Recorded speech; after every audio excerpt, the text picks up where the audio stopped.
Chapter 11. Freedom of the Press.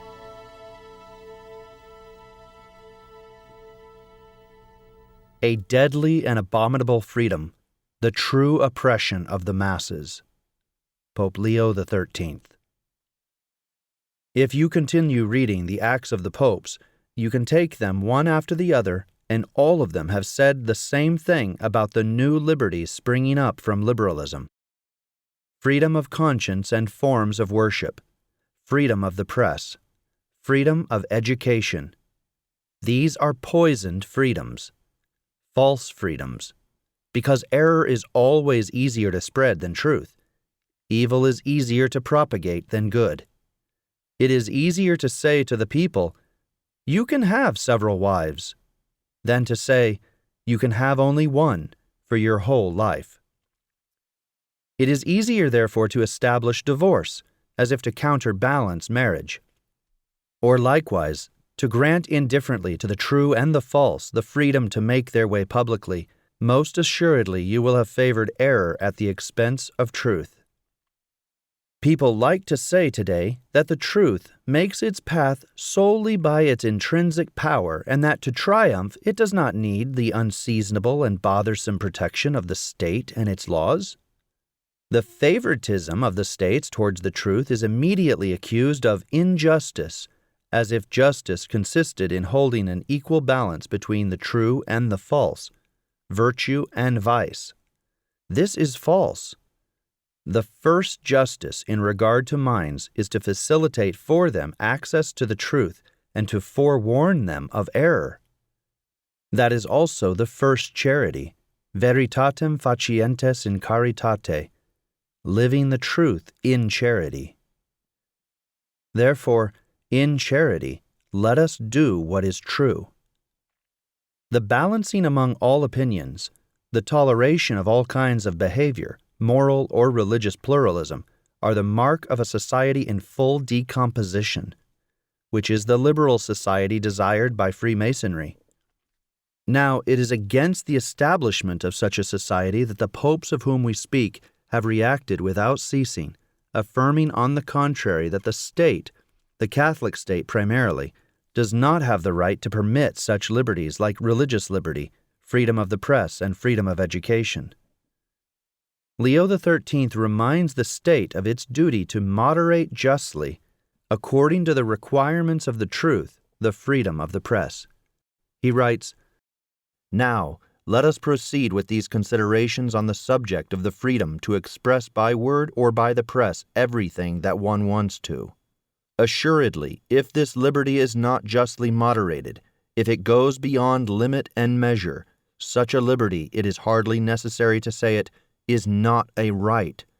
For a right is a moral faculty, and as we have said, and as it cannot be repeated too much, it would be absurd to believe that it belongs naturally and without distinction or discernment, both to truth and to a lie, to good and to evil. The true and the good have the right to be propagated in the state with a prudent freedom, in order that a greater number profit from them. Yet deceitful doctrines, the most fatal pestilence of all for the mind, and the vices that corrupt the heart and morals, it is just for the public authority to practice solicitude in repressing them, so as to impede evil from spreading for the ruin of society. The deviations of a licentious mind, which for the ignorant multitude easily become a real oppression, must in all justice be punished through the authority of the laws, no less than criminal attempts of violence committed against the weak. This repression is the more necessary against these artifices of style and these subtleties of dialectic, especially when all this pleases the passions, and the unquestionably more numerous part of the population cannot in any way, or cannot without very great difficulty, stand on guard. Grant to every one unlimited freedom to speak and to write, and nothing remains sacred and inviolable. Nothing will be spared, not even those first truths, those great natural principles which should be considered a noble common patrimony for all humanity. Truth is thus little by little invaded by darkness, and the denomination of the most pernicious and the most diverse errors is seen to be established, something that often happens.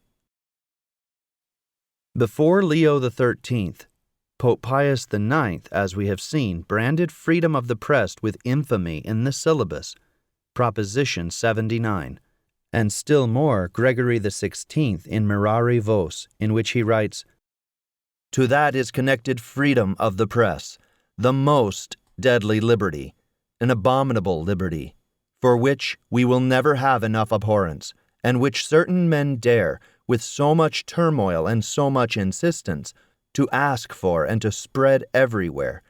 We tremble, venerable brethren, when we consider with what monstrous doctrines, or rather with what prodigies of error we are overwhelmed, errors disseminated far and on all sides by an immense multitude of books, booklets, and other writings, small, it is true, but huge in perversity, from which results the curse that covers the face of the earth and makes our tears flow.